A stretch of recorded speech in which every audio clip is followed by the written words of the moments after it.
সাবেক প্রধানমন্ত্রী ও BNP chairperson Begum Khaleda জিয়ার আজ ৮০তম জন্মদিন।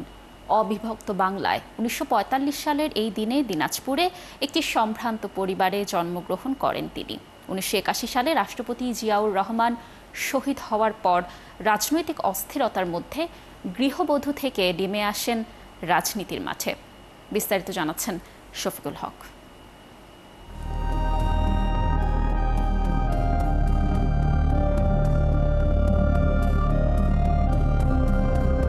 দেশের প্রথম নারী প্রধানমন্ত্রী কিংবা আপসীর নেত্রী বেগম খালেদা জিয়া বাংলাদেশের রাজনীতির ইতিহাসে এক অনন্য অধ্যায়।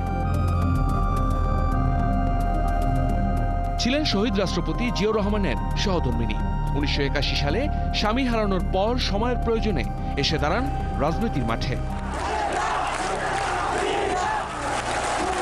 শুরুতেই তিনি মানুষের আস্থা আর ভালোবাসার কেন্দ্রে পৌঁছে যান।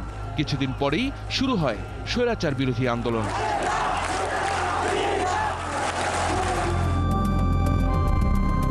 এই আন্দোলনে আপসীর নেতারূপে নিজেকে প্রতিষ্ঠিত করেন আর পতন হয় স্বৈরাচার এরশাদ সরকারের।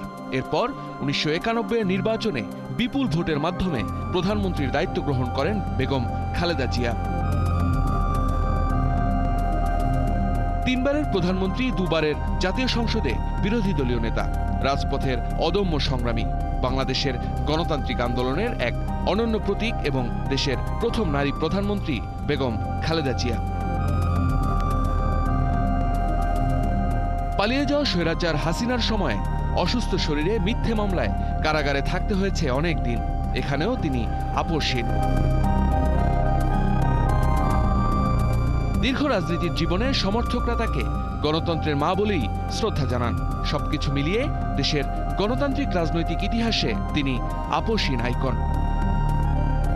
শফিকুল হক, একাত্তর, ঢাকা।